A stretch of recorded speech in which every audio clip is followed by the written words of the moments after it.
नमस्कार साथियों, एक बार फिर से मैं अपने इस YouTube channel Rohit sir biology में आप सभी का हार्दिक स्वागत करता हूं। आज का जो वीडियो होगा यमक अलंकार के बारे में बताएंगे। यमक अलंकार क्या होता है इसका हम उदाहरण देंगे और आपको यह जो वीडियो है यानी यमक अलंकार है ये तुरंत याद हो जाएगा। आप लोग हमारे साथ जुड़े रहिएगा और हमारे चैनल को ज़्यादा से ज़्यादा सब्सक्राइब करिएगा, शेयर कर दिएगा दोस्तों तक, क्योंकि हिंदी जो है वो बहुत ही महत्वपूर्ण सब्जेक्ट है और हिंदी यदि आप हिंदी में फेल होते हैं तो पूरे सब्जेक्ट का फेल माना जाता है। इसलिए हम हिंदी को एकदम जोरदार तरीके से पढ़ते हैं। चलिए हम अलंकार की शुरुआत किए थे तो अनुप्रास अलंकार हम पढ़ा चुके हैं, जिसका वीडियो आप देख सकते हैं हमारे नेक्स्ट वीडियो में जा करके आप देख सकते हैं। अब चलते हैं यमक अलंकार क्या होता है। देखिए यमक अलंकार जो होता है वह शब्दालंकार के आता है, शब्दालंकार के अंतर्गत यह यमक अलंकार आता है। अगर इसकी कोई परिभाषा पूछे कि यमक अलंकार किसे कहते हैं, अगर कोई इसकी परिभाषा पूछे कि यमक अलंकार किसे कहते हैं तो आप कह दीजिए जब किसी काव्य में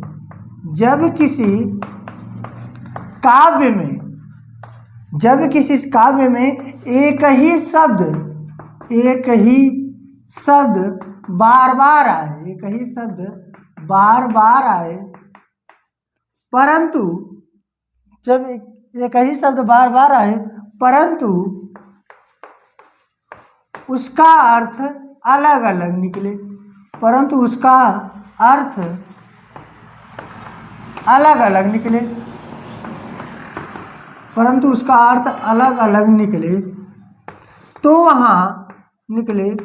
तो वहाँ यमक अलंकार होता है, ध्यान से सुनिए। हम क्या कर रहे हैं कि हिंदी का कोई एक ऐसा काव्य हो, कोई एक ऐसी वाक्य हो जिसमें कोई एक ऐसा शब्द होगा जो बार बार आएगा, परंतु उस शब्द का अर्थ जो होगा वो अलग अलग निकलेगा। माने शब्दवा एक ही बार आएगा, जैसे पानी है तो पानी 2-3 बार आएगा और पानी का अर्थ बार अलग अलग निकलेगा, तो ऐसे को हम क्या बोलते हैं, यमक अलंकार बोलते हैं। क्या बोलते हैं, यमक अलंकार। अगर इसकी उदाहरण की बात करें तो पहला है काली घटा का घमंड घटा। देखिए यहाँ पे एक काव्य दिया है, एक सेंटेंस दिया है जो लिखा है काली घटा का घमंड घटा। माने क्या, काली घटा का घमंड घटा। यहाँ देखिए घटा 2 बार शब्द आया है, एक यहाँ एक यहाँ। घटा शब्द 2 बार आया है।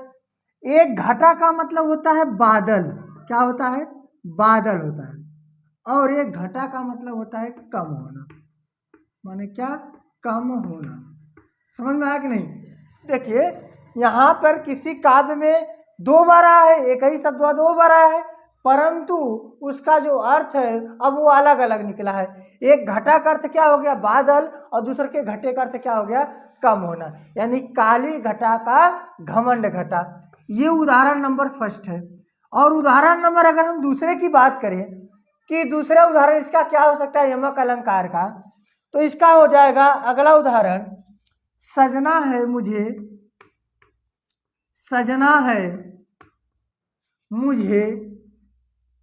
सजना के लिए। यानी यहाँ पे हम क्या देख सकते हैं कि एक इसका उदाहरण है सजना है मुझे सजना के लिए। यानी यहाँ पे वाक्य में देखिए सजना 2 बार आ रहे हैं, सजना है मुझे सजना के लिए। यहाँ पे सजना जो है 2 बार आया है, लेकिन दोनों सजना का अर्थ यहाँ पे अलग अलग होगा। एक सजना का अर्थ क्या होता है, संवरना। एक सजना का अर्थ क्या होता है, संवरना। अरे संवरना माने क्या, अरे सज के संवर के जो होते नहीं सजना संवरना नहीं होता है, वैसे एक सजना का अर्थ क्या होता है, संवरना, और एक सजना का मतलब क्या होता है, पति। माने मुझे संवरना है पति के लिए, मुझे संवरना है पति के लिए, सजना है मुझे सजना के लिए। ठीक नहीं। एक सजना का अर्थ हो गया संवरना और एक सजना का अर्थ क्या हो गया पति। देखिए एक ही शब्द बार बार आ रहा है लेकिन इसके अर्थ क्या हो गए अलग अलग हो गए। एक का सजना है मुझे सजना के लिए, एक सजना का मतलब क्या हो गया संवरना और एक सजना का मतलब क्या हो गया पति। माने मुझे पति के लिए संवरना है। बात समझ में आया कि नहीं। काव्य में दो अलग अलग शब्द है, इसका अर्थ अलग अलग होगा। ठीक है। अब इसके बाद अगर हम अगले उदाहरण की बात करेंगे, चलिए भैया अगर हम अगले उदाहरण की बात करेंगे इसी अलंकार का, यमक अलंकार का, तो अगला उदाहरण क्या होगा,